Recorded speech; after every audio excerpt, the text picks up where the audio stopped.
Halos 1 trilyong piso. Ito ang pondo na ayon mismo sa DPWH ay inilaan para sa flood control project mula 2023 hanggang 2025 ng kasalukuyang pamahalaan.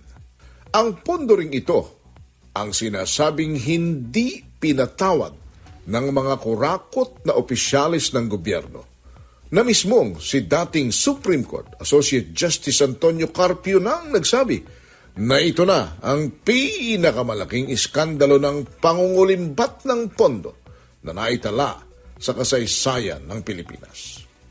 Iniiwasan, tinatakasan, inilalayo ang atensyon ng publiko sa napakalaking kontrobersiya ng korupsyon na bumabalot sa kasaysayan ng gobyerno, ang flood control anomaly. Bukod pa rito, ginagamit din ng kasalukuyang gobyerno ang buong puwersa para gumulong ang aniyay politically motivated impeachment kasabay ng pagtatangkang manatili sa pwesto ang kasalukuyang Pangulo sa pamamagitan ng charter change o pagbabago ng saligang batas.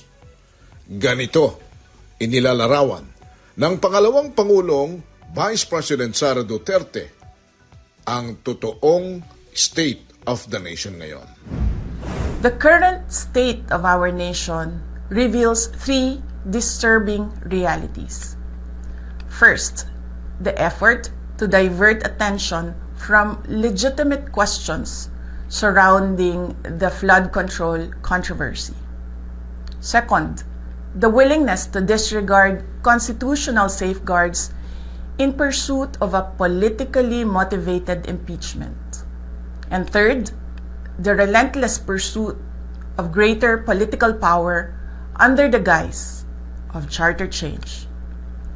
These are the symptoms of a government that has become more preoccupied with protecting power than serving the people.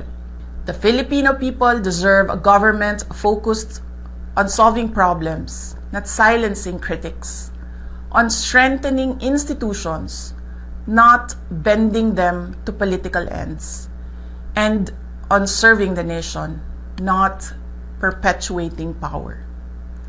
Democracy is not weakened by dissent.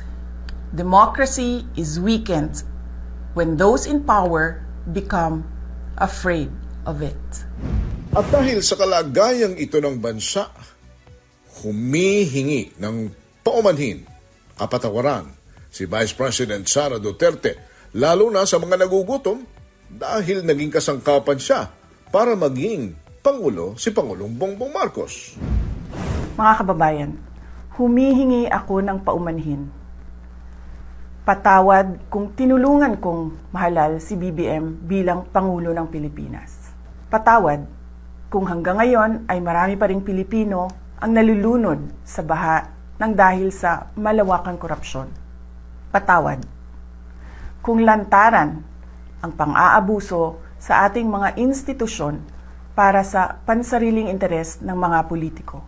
Patawad kung patuloy ang pagtaas ng presyo ng mga pangunahing bilihin habang nananatiling kapos ang kita ng bawat pamilya.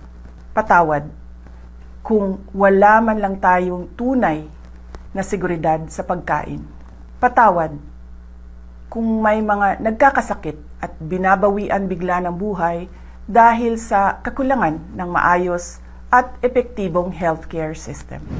Ganun pa man, nilinaw ng pangalawang Pangulo na kahit ganito ang state of the nation o kasalukuyang pamamalakad at estado ng gobyerno at kahit lugmok ang bansa sa napakaraming korupsyon, krisis at problema, wala siyang layuning agawin ang pwesto sa kasalukuyang Pangulo.